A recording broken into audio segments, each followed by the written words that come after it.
할렐루야! 오늘은 세종을, 내일은 대한민국과 온 땅에 전도와 선교의 사명을 감당하는 세종순복음 드림교회입니다.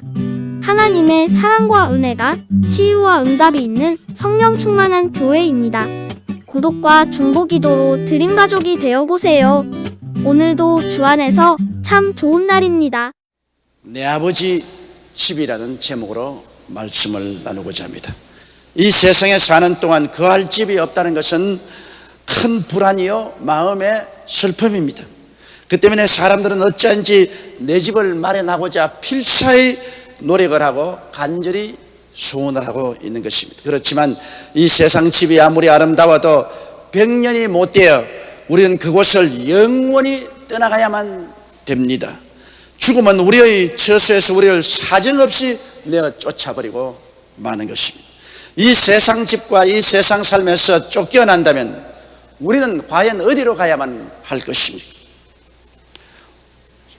성경 누가복음 16장 19절로 31절에 부자와 나사로에 간 이야기가 있습니다. 한 곳에 부자가 있었는데 항상 자색옷과 고운 베옷을 입고 날마다 호화로이 연락했다고 그렇게 말했습니다. 이 부자는 자색옷을 입었다는 것은 권세가 있는 것을 말합니다. 권세 있는 자만이 자색옷을 입습니다.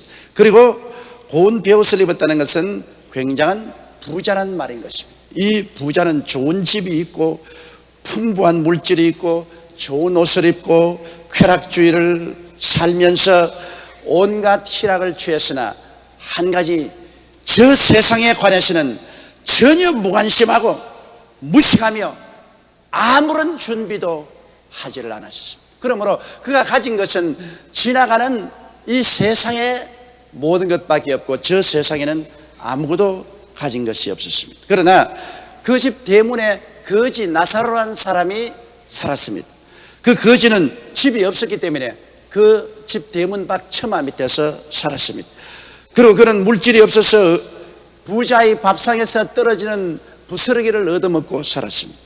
넉마를 입고 있고 몸이 병들어서 앓고 있으며 그 헌대를 개들이 와서 핥아 주었습니다. 그러나 그는 이 세상에 아무것도 안 가졌지만은 그의 마음속에 천국 소망과 믿음을 갖고 내세의 소망 중에 살고 있었습니다. 그런데 세월이 흘러가니 부자도 거지도 똑같이 죽음에 임하게 된 것입니다. 누가복음 16장 22절에 보면 이에 그 거지가 죽어 천사들에게 받들려 아브라함의 품에 들어가고 부자도 죽어 장사되었다고 말한 것입니다. 나사로의 죽음은 아주 천대받은 죽음이었습니다. 그는 처마 끝에서 아무도 돌봐주는 사람 없이 온몸이 사늘하게 식어가면서 목이 말라 허덕였지만 누구 한 사람 죽어가는 그 입에 물 한 방울 떨어뜨려 주는 사람은 없었습니다. 외롭게 그는 마지막 호흡을 거두고 말았습니다. 그러나 그가 죽고 난 다음에 사람들은 와서 그저게 말아 공동묘지에 이름 없이 던져버리고 파묻혔지만은 성경은 말하기를 그가 무덤에서 사라졌다고 말하고 있지 않습니다. 그는 천사에 받들려 낙원에 올라가서 아브라함의 품에 안겼다고 말했습니다. 그러나 부자도 역시 세월이 흘러가며 그는 죽었습니다. 굉장한 장례식을 치르고 꽃으로 장식한 상녀를 메고 사람들이 구슬픈 노래를 부르면서 장지로 갔습니다. 화려한 묘지에 구름대 같은 문상객들이 모여왔습니다. 그러나 성경은 말하기를 부자가 그곳에 있다고 말하지 않으셨습니다. 그는 지옥에 떨어져 불꽃 가운데 고민하고 집도 이복도 행복도 다 없는 지옥에서 고민을 하고 있다고 말했습니다. 이 부자는 천년만년 이 세상에서 영화를 누리고 살 줄 알았습니다만 죽음은 순식간에 그 아름답고 화려한 집에서 쫓아내버리고 말았습니다. 부자도 천년만년 나무 집 처마 밑에서 얻어먹고 병을 앓고 고생할 것으로 생각하지 않았었습니다. 그는 죽자 곧 천사가 받들어 그를 영원한 천국으로 인도해 준 것입니다. 여러분, 사람은 하나님의 형상과 모양대로 지음바라기 때문에 하나님은 영이시라 예배하는 자가 신령과 진정으로 예배할지라고 한 것처럼 영으로서 육의 장막을 쓰고 살다가 육의 장막집이 무너지면 영은 영원히 떠나가고 마는 것입니다. 그렇기 때문에 우리의 몸을 성경은 천막이라고 표현하고 있습니다. 해가 비추면 뜨겁고 바람이 불면 날리고 날이 추우면 추운 이와 같은 환경의 지배를 받는 천막인 것입니다. 천막집은 언제고 낡아져서 찢어져 버리고 말 것입니다. 우리의 육신의 장막집이 반드시 무너집니다. 이러므로 예수께서 친히 말씀하시기를 이 세상에 부귀 영화 공명을 누리고 살았다고 해서 영원히 그것을 누리는 것도 아니고 이 세상에 헐벗고 굶주리고 가난하고 고통당한다고 해서 영원히 그것을 당하는 것이 아니라는 것입니다. 우리 속에 천국이나 지옥을 알고 천국을 준비하고 있지 아니하면 언제고 우리는 천국의 영광을 잃어버리고 영원한 지옥으로 거꾸러지고 떨어져 갈 수밖에 없다는 이 사실을 주님께서 경고하고 있는 것입니다. 우리에게 영원히 있을 곳을 주기 위해서 그러므로 예수님께서는 이 땅에 오신 것입니다. 예수께서 무엇 때문에 하늘 보좌 버리시고 인간의 육신을 쓰시고 이 땅에 오시겠습니까? 우리 인생들이 취해야 될 천국이 있고 피해야 될 지옥이 있기 때문인 것입니다. 천국이 너무나 영화롭고 아름답고 지옥이 너무나 무섭고 고통스러운 곳이기 때문에 주님은 우리 사람들에게 지옥을 경고하고 지옥에 가지 말고 구원을 받아 천국에 갈 수 있도록 하기 위해서 이 땅에 오신 것입니다.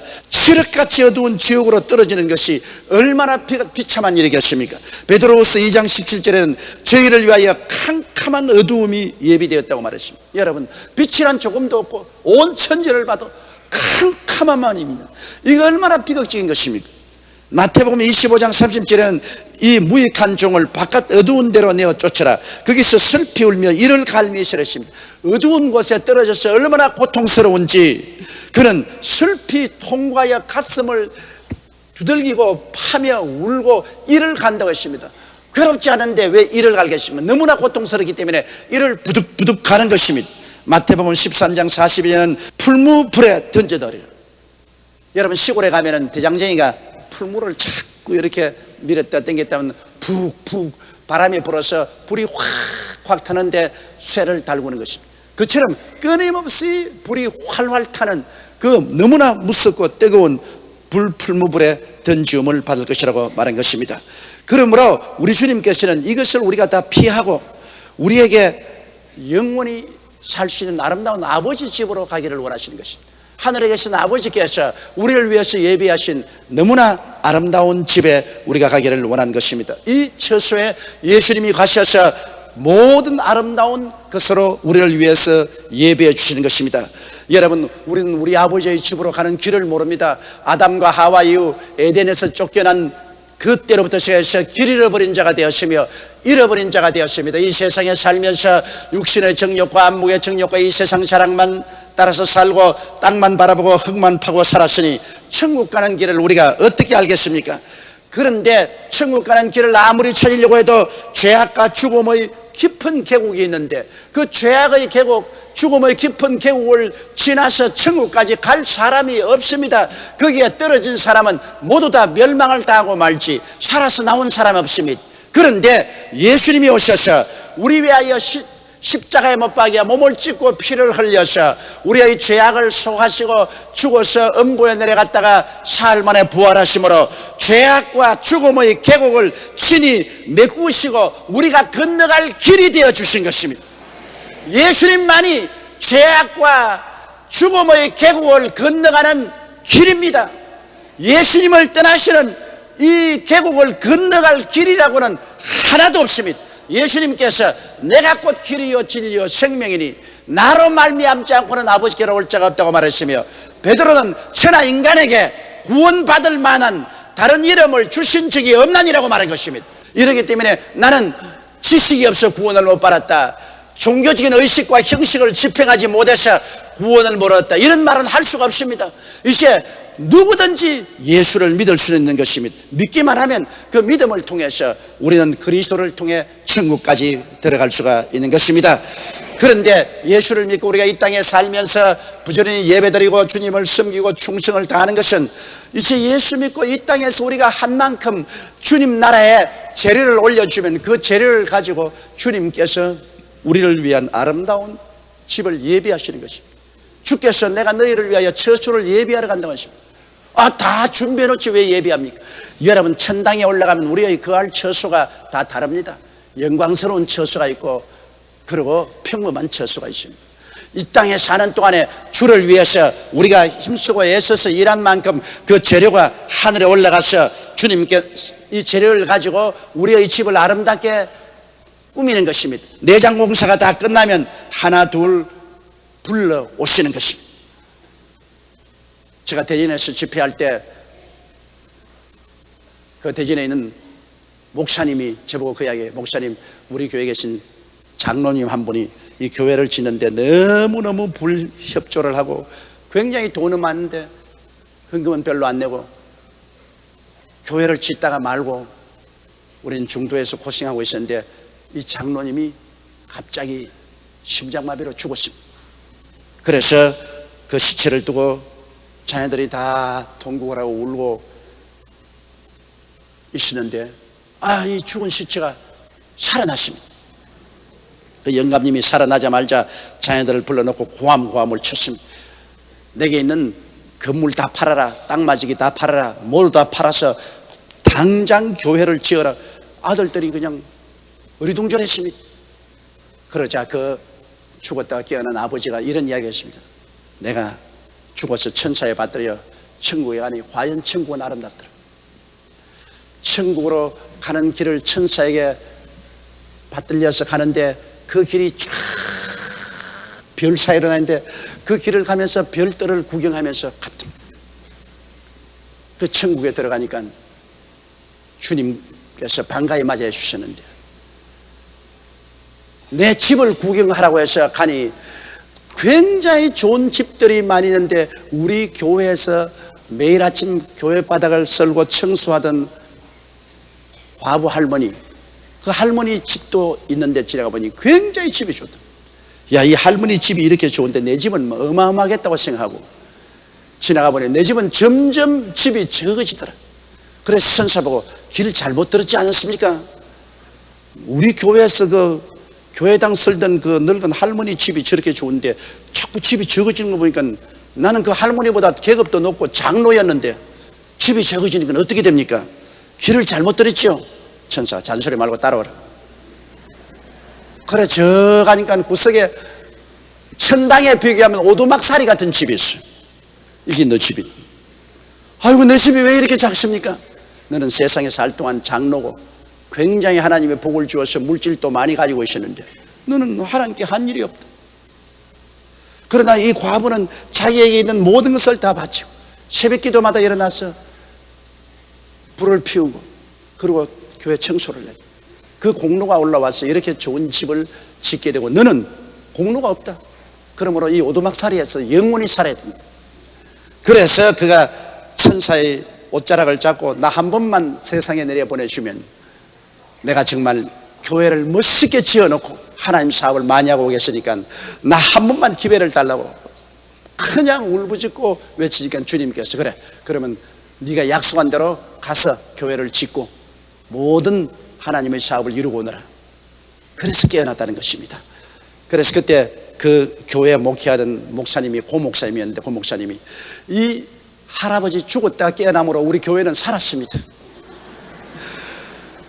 그 재산 다 팔아가 교회 다 짓고 아름다운 교회를 만들어. 여러분 우리가 이 땅에서 주를 위해서 수고하는 것은 주님께서 갚아줍니다. 주께서 말하기를 부비가 더 들면 내가 올 때 갚아주리라고 말씀하신 것입니다. 이러므로 우리 주님께서는 우리의 길이 되셔서 천당에 올라가는 것은 다 올라가지만은 천국에 올라가서 우리가 누릴 영원한 영광은 이 땅에서 주를 위해서 얼마나 우리가 희생하고 일했는가 이것이 재료가 될 것입니다. 사람들은 말하기를 과연 죽고 난 다음 천당에 있을 것이냐. 여러분 사도 바울 선생은 자기가 직접 체험한 천국에 대해서 뚜렷하게 간증을 했습니다. 그가 루스트라에서 복음을 전가하다가 원수들의 돌에 맞아 죽었습니다. 원수들이 그를 질질 끌어서 그런 무더기에 내 던져버렸는데 제자들이 둘러서서 기도할 때 그는 살아났었습니다. 그는 그 동안에 천국에 올라갔다 내려온 놀라운 체험을 한 것입니다. 고린도후서 12장 1절로 4절에 보면 무익 하나만 내가 부득불 자랑하노니 주의 환상과 계시를 말하리라. 내가 그리스도 안에 있는 한 사람을 아노니 14년 전에 그가 셋째 하늘에 이끌려 간 자라. 그가 몸 안에 있었는지 몸 밖에 있었는지 나는 모르거니와 하나님은 아시느니라. 내가 이런 사람을 아노니 그가 몸 안에 있었는지 몸 밖에 있었는지 나는 모르거니와 하나님은 아시느니라. 그가 낙원으로 이끌려가서 말할 수 없는 말을 들었으니 사람이 가히 이르지 못할 말이로다. 그가 천국에 올라갔는데 너무나 뚜렷하기 때문에 몸으로 올라갔는지 몸을 벗어버리고 영혼이 올라갔는지 구분을 할 수 없더라는 것입니다. 그러므로 몸 안에 있었는지 몸 밖에 있었는지 그는 구분할 수가 없었다. 그렇게 뚜렷하게 셋째 하늘에 올라가서 낙원에서 도저히 사람의 말로 형언할 수 없는 그 아름다운 장관을 보고 아름다운 말을 들었다고 말한 것입니다. 이런 체험을 한 바울 선생은 남은 여생을 언제나 천국을 그리워하면서 살았습니다. 차라리 이 몸을 떠나 주님과 함께 있을 것이 훨씬 좋다고 그는 늘 말했습니다. 빌립보서 1장 21절로 23절에 보면 이는 내가 사는 것이 그리스도니 죽는 것도 유익함이라. 그러나 만일 육신으로 사는 이것이 내 일의 열매일진데 무엇을 가릴는지 나는 알지 못하노라. 내가 두 사이에 끼었으니 떠나서 그리스도와 함께 있을 욕망을 가진 것이 더욱 좋다고 말합니다.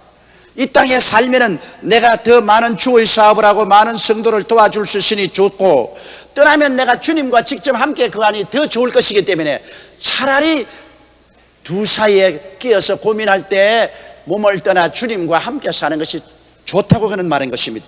그는 요한계시록 21장 1절로 7절에 또 내가 새 하늘과 새 땅을 보니 처음 하늘과 처음 땅이 없어졌고 바다도 다시 있지 않더라. 또 내가 보며 거룩한 성새 예루살렘이 하나님께로부터 하늘에서 내려오니 그 예비한 것이 신부가 남편을 위하여 단장한 것 같더라.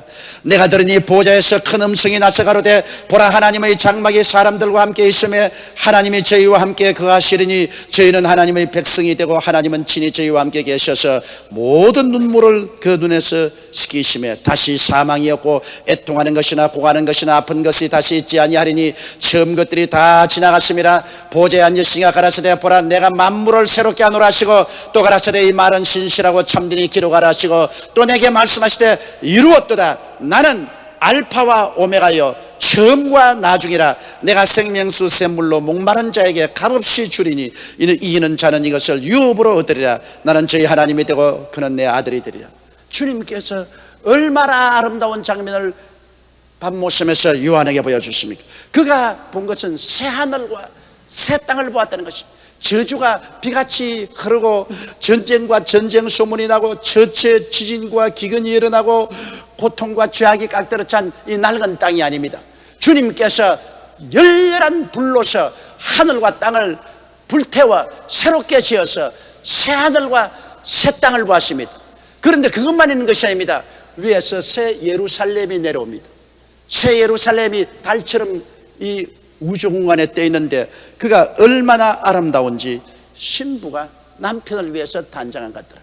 여러분, 이 새하늘과 새 땅, 이 얼마나 아름다운 것을 주님 지으시고 육으로 살아남은 유대인들, 야곱의 후손들은 육으로서 이 새하늘과 새 땅에서 번성하며 살아나갈 것입니다.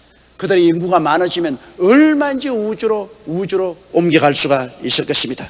그런데 여러분, 이 주의 날이 도적같이 우리에게 다가올 것이라고 베드로는 말했습니다. 베드로 후서 3장 10절로 13절에 그러나 주의 날이 도적같이 오리니 그날에는 하늘이 큰 소리로 떠나가고 체질이 뜨거운 불에 풀어지고 땅과 그 중에 있는 모든 것이 드러나리로다. 이 모든 것이 이렇게 풀어지리니 너희가 어떠한 사람이 되어야 마땅하뇨. 거룩한 행실과 경건함으로 하나님의 날이 임하기를 바라보고 간절히 사모하라. 여러분, 대만에 지진이 오는 거 보십시오. 새벽잠을 깊이 자고 있는데 갑자기 천지를 진동하는 지진이 와서 순식간에 수천 명의 사상자가 생겨나고 나라 경제가 흔들거립니다. 불가항력적인 힘인 것입니다.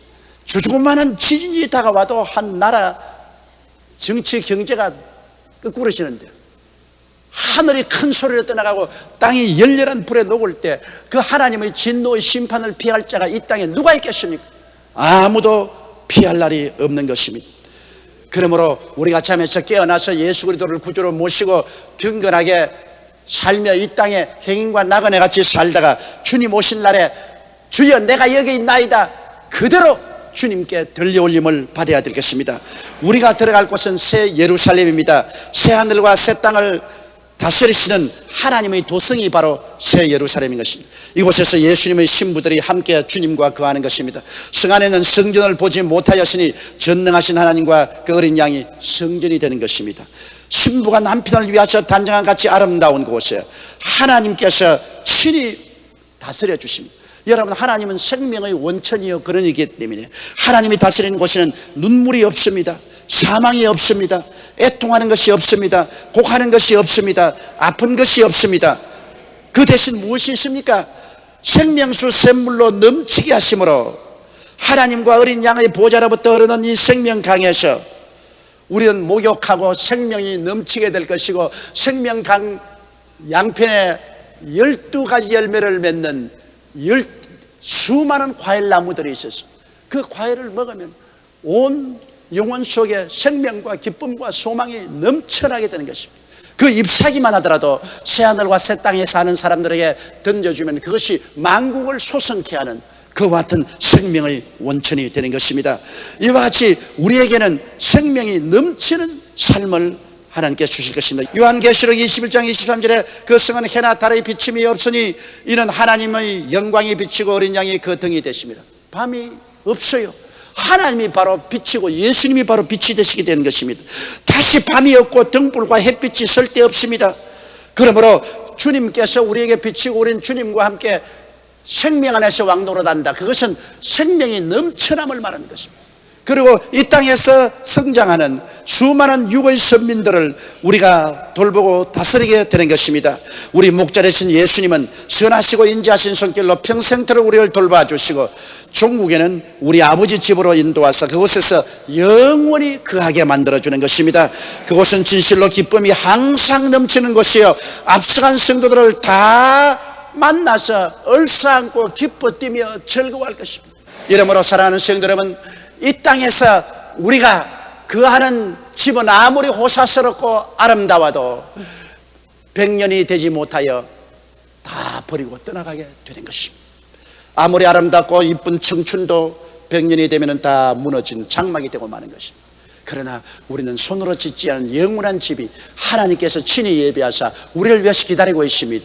이러므로 누구를 불구하고 부자든 거지든 할 것 없이 며칠 후 우리는 이 땅을 떠나게 될 것입니다. 그날에 영원한 좌절과 절망과 슬픔으로 부르짖으며 지옥에 떨어지지 말고 할렐루야 고함치며 찬양과 영광으로 하루길 되는 저 천국으로 들어가서 주님과 함께 영원히 사는 여러분 되시기를 주님의 이름으로 축원합니다. 할렐루야.